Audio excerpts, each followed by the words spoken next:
Hello बच्चों, let's read this question. The question says Z C6H14O on heat and H2SO4 gives A, which on treatment with HCl gives B plus C. B on treatment with alcoholic QH gives D isomer of A. D on ozonolysis gives E. E given negative test with Fehling solution but responds to iodoform. A on ozonolysis gives F plus G. Both give positive tolerance test but do not give iodoform test. F plus G on treatment with concentrated NOH gives HCONA, a primary alcohol. Identify A to G and Z.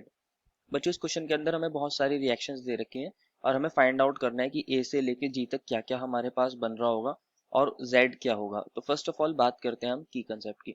वैसे तो बच्चों यहाँ बहुत सारी reactions हो रही हैं, लेकिन यहाँ मेन रिएक्शन मुझे E की पता चल रही है कि जो हमारा E है वो हमारा नेगेटिव फेलिंग टेस्ट देता है।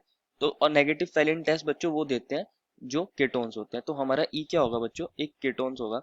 दूसरी बात, वो एक आयोडोफॉर्म टेस्ट दे रहा है, तो उसके पास आयोडोफॉर्म टेस्ट देने के लिए CH3 CO group that is acyl group क्या होगा, प्रेजेंट होगा, क्योंकि वही कंपाउंड्स आयोडोफॉर्म टेस्ट देते हैं जिनके पास एसाइल ग्रुप प्रेजेंट होता है और वो एक केटोन है।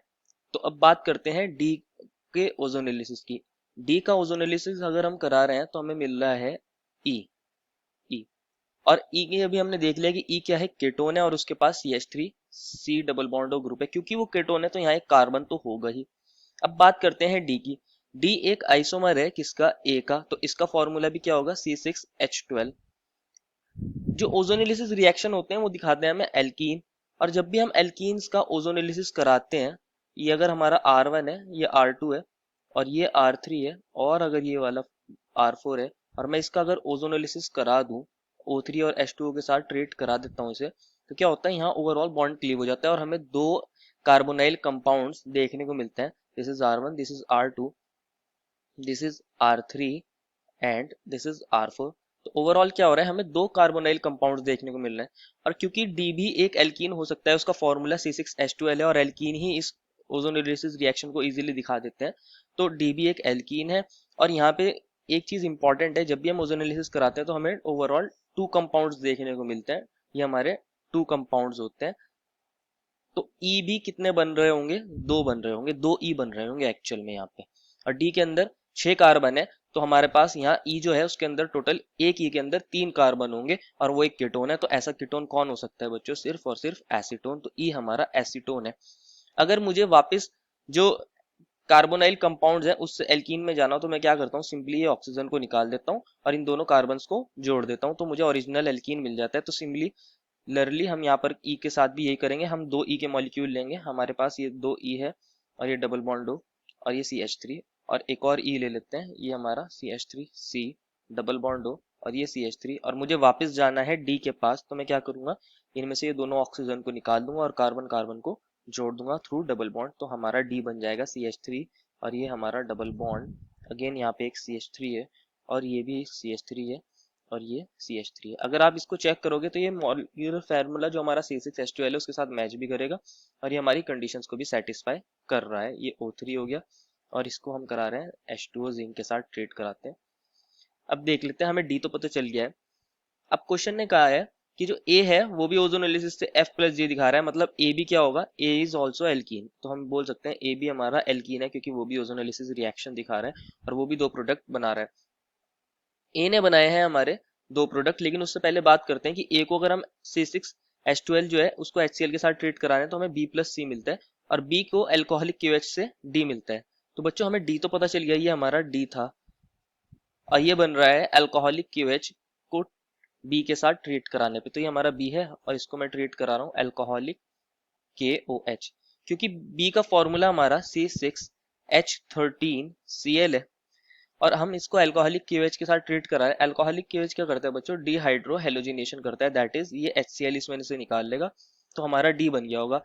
तो अगर मुझे वापस बी में जाना हो तो मैं सिंपली क्या करूंगा, इस एल्कीन के अंदर HCl को ऐड कर दूंगा और अगर मैं इसको अंदर ऐड करूंगा तो मुझे वापस से क्या मिल जाएगा, बी। तो बी हमारा ये रहा होगा, एक पोजीशन पर H आ गया होगा और एक पोजीशन पर Cl आ गया होगा, मुझे बी का पता चल गया। अब क्वेश्चन ने कहा है कि ए का ओजोनेलिसिस करा रहे हैं हम, O3 जिंक H2O और मुझे मिलता है F प्लस जी। ये मुझे दो कंपाउंड्स यहाँ पे मिल रहे हैं। अब ए बी फॉर्मूला क्या रखता है C6H12। मुझे एक चीज तो पता चल गई है कि यहाँ इन्होंने दे रखा है कि जो F प्लस जी बन रहा है ये टॉलेंस टेस्ट दे देते हैं लेकिन आयोडोफॉर्म टेस्ट नहीं देते, तो इनके पास CH3 C double bond O group नहीं प्रेजेंट है। और इनको हम ऐसा कह सकते हैं कि ये हमारा फेलिंग टॉलेंस टेस्ट दे रहे हैं, तो ये एल्डिहाइड है। ये हमारे कौन से ग्रुप है, एल्डिहाइड ग्रुप है। ये एल्डिहाइड ग्रुप यहाँ पे रखते हैं, दोनों ही एल्डिहाइड है।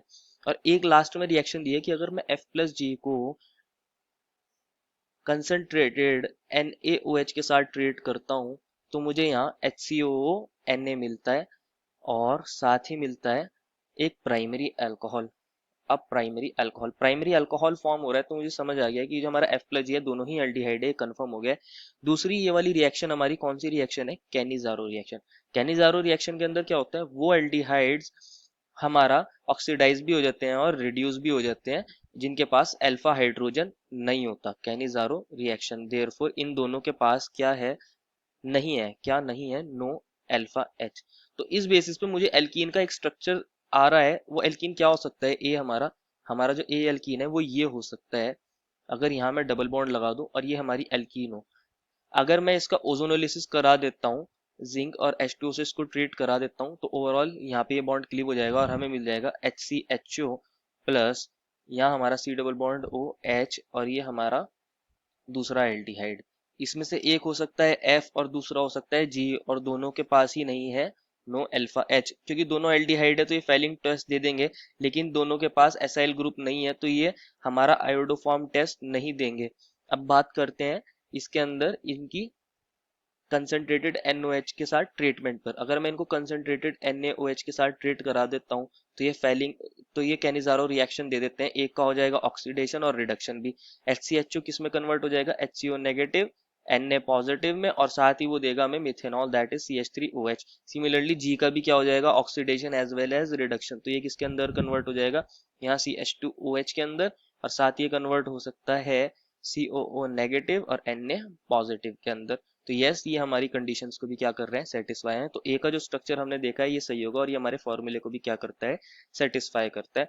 हमें ए का पता चल गया, बी का पता चल गया, सी के लिए हम क्या कर सकते हैं। देखो हम जब ए की रिएक्शन करा रहे थे, ए की रिएक्शन अगर हम करा देते हैं HCl के साथ, तो यहाँ दो कंडीशंस पॉसिबल है। ये क्या करता है बच्चों, अपना H प्लस देता है। अब ये पाई बॉन्ड इस पर अटैक करेगा तो यहाँ हमारे इस तरह करके यहाँ पॉजिटिव चार्ज आ सकता है, या फिर हो सकता है Cl नेगेटिव इस पर ही अटैक कर दे, और जब ये Cl नेगेटिव इस पर अटैक करेगा तो हमारा बन जाएगा यहाँ Cl।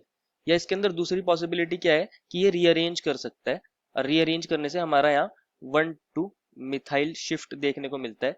ये वाला जो हमारा CH3 ग्रुप है ये इस पोजीशन पर चला जाता है और यहाँ हमारा पॉजिटिव जनरेट हो जाता है, और Cl नेगेटिव जब इस पर अटैक करेगा तो हमारा यहाँ Cl आ जाएगा। और इसको हमने अभी पीछे देखा था B, तो ये क्या हो गया हमारा C। अब हमें ए भी पता चल गया, बी पता चल गया, सी पता चल गया, और साथ ही हमें डी भी पता चल गया है, ई एफ और जी का भी पता चल गया है। अब हमारा बचा है जेड। जेड का क्या था बच्चों हमारा फॉर्मूला, जेड का हमें फॉर्मूला दिया है C6H14O, और ये जनरल फॉर्मूला किसका होता है, अल्कोहल का होता है। अल्कोहल का जनरल फॉर्मूला क्या होता है, CnH2n प्लस 1OH। ये उसके साथ मैच कर रहा है। सेकेंडली अल्कोहल के डिहाइड्रेशन से हमें एल्कीन मिल जाते हैं और ए हमारा बन रहा तो ये हमारी पक्का और पक्का क्या होगा, अल्कोहल होगा। अगर मैं Z को हीट कर रहा था और H2O की प्रेजेंस में, H2SO4 की प्रेजेंस में हीट कर रहा था, तो ये क्या होता है, डिहाइड्रेटिंग एजेंट होता है। हमारे अल्कोहल में से वाटर निकाल लेगा और हमें एल्कीन बना देगा, जिसको अभी हमने देख भी लिया था, ये हमारा एल्कीन बना था। अगर मुझे वापस इस एल्कीन में जाना हो तो मैं क्या करता हूँ, इसमें ये सिंपली H2O को ऐड कर देता हूँ, वापस से मुझे Z बन जाएगा, हमारा अल्कोहल फॉर्म हो जाएगा। तो ये हमारा Z का स्ट्रक्चर हो जाएगा। This is the final answer. I hope you understood it well and best of luck.